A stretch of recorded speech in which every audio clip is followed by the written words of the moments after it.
जय माता दी दोस्तों, आज है नवरात्रि का 8वां दिन यानी कि अष्टमी है आज।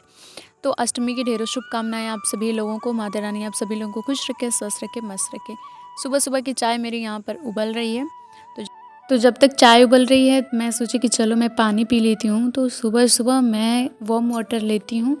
जब से डॉक्टर ने मुझे बोल दिया कि आप बासी मुँह पानी पिया करो, तब से मैं कंटिन्यू कर दी, वरना मैं तो पीती ही नहीं थी। बस सुबह-सुबह ब्रश किए और खा लिए, बस मेरा यही रोज़ का हो गया था। तो ब्लॉक के बीच में यहाँ पर आंटी आ गई हैं प्रसाद लेकर के, एकदम सुबह-सुबह ही प्रसाद लेकर के आ गई थी। कोई किसी से परेशान है, मैं इन चींटियों से परेशान हूँ। मैं जहाँ-जहाँ पर इन मीठी चीज़ों को बचा कर के रखती हूँ ना, वो सब वहाँ पहुँच जाती हैं सब। मेरे मुरब्बे में ना पूरी चींटियाँ लग गई थी।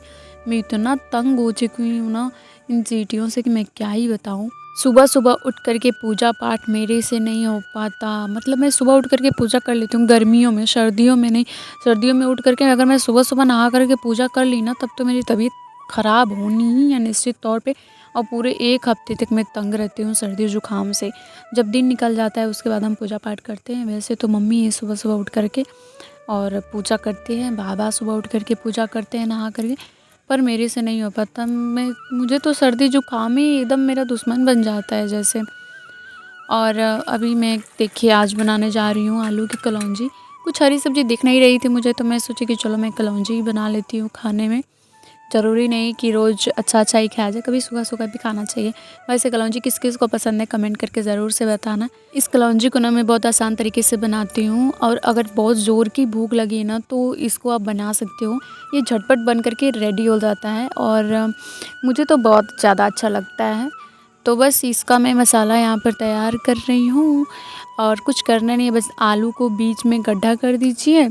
उसके बाद जो मसाला आपने तैयार किया है उसको उस गड्ढे में फ़िल कर दीजिए, बस हो गया। मैं तो इसी तरीके से बनाती हूँ। आप लोग कैसे बनाते हैं कमेंट करके ज़रूर से बताइएगा। तो मैं सारे आलू में ऐसे मसाले को फ़िल कर ली थी और तल रही थी, और मस्ती करते-करते मेरा कलौंजी भी तैयार हो गया। तो मैं चलती हूँ, अब खाना खा लेती हूँ, बहुत ज़ोर की भूख भी लगी है मुझे। A few moments later. तो मैं खा पी करके आ चुकी हूँ यहाँ खेत में, और खटिया पे जो सोने का मज़ा है ना, मतलब गज़ब का फीलिंग्स आता है।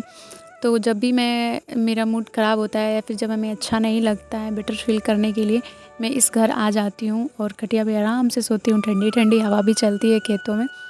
तो मैं स्पेशली आई थी जैसे बाबा दादी मेरे खेत में ना पानी भर रहे थे। अब सब्जियां बोने का टाइम आ गया है, जैसे कि आलू, मटर, ये सब, और गोभी वगैरह तो बोना है खेत में।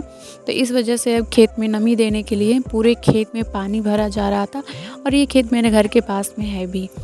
तो बस हम आ गए खा पी करके बाबा दादी का हेल्प करने के लिए। वैसे ना मुझे खेत का काम बचपन से ही बहुत ज़्यादा पसंद है। जब मैं छोटी थी ना तो मैं देखती थी कि दादी कैसे फसल लगा रही हैं, कैसे काट रही हैं, कौन सी सब्ज़ी कैसे लगा रही हैं, कौन सी खाद डाल रही हैं। तो मुझे धीरे-धीरे ना ये सारी चीज़ें समझ में आ गई थी, और बस मैं सीख ली उन्हीं लोगों की वजह से। तो सारा कुछ नॉलेज खेत के बारे में, देखिए अभी मैं मेड़बंदी कर रही हूँ ना, ये सारा कुछ मुझे बाबा दादी की वजह से ही आया है। मैं देख-देख कर के चीज़ों को कैच कर लेती थी कि हाँ ये ऐसे होता है, तो बस मैं वैसा सीख भी लेती थी। मेरे घर खेत का काम कोई करता भी नहीं है, जब करते थे तब मेरे बाबा दादी और मेरी दीदी थी वो लोग करते थे। और अब तो खैर मशीन से ही खेतों की कटाई हो जा रही है, तो सब्जियां लगाने को रह जाता है तो वो मेरे बाबा दादी और मम्मी मिल करके लगाते हैं। एक बात मेरी मम्मी हमेशा बोलती है कि इंसान को ना खुद को हर एक परिस्थिति में ढाल करके रखना चाहिए। कोई नहीं जानता कि उसके सामने कब कौन सी परिस्थिति आ जाए। मैं चाहे घर का काम हो या फिर बाहर का, मैं इंटरेस्ट लेकर के सीखती हूँ कोई काम को। चाहे मैं थोड़ा ही सीखूँगी चलेगा, मैं किसी भी काम को 100% नहीं जानती हूँ, ना मैं कर पाती हूँ। जितना भी करती हूँ, सीखती हूँ, बस सीख लेती हूँ। ये देखिए खेत में केंचुआ, ओह! पूरे मेरे कपड़े का क्या हाल हो गया है, सब कीचड़-कीचड़ हो गया है। पानी पूरे खेत में हो चुका है और पूरा खेत भर गया है पानी से, और मेरा हुलिया भी एकदम ख़राब हो गया, पूरे ड्रेस पे मेरे कीचड़ लग गया है। तो अब हम चलते हैं नहाने के लिए वापस से। या देवी सर्वभूतेषु दयारूपेण संस्थिता नमस्तस्यै नमस्तस्यै नमस्तस्यै नमो नमः। तो माता रानी का पूजा पाठ यहाँ पर संपन्न हो चुका है, और हमारे यहाँ अष्टमी के दिन चढ़ाया जाता है माता रानी को चावल का लड्डू, कमल का फूल और फ्रूट्स वगैरह। तो यहाँ पर चावल का लड्डू बना करके मम्मी चढ़ाई हुई है माता रानी को, और हमारे यहाँ गांव में यही प्रसाद चढ़ाया भी जाता है पूरे घरों में। हमारी तो अष्टमी की पूजा संपन्न हो चुकी है दोस्तों। मिलते हैं कल के एक प्यारे से व्लॉग में। This could be good for me.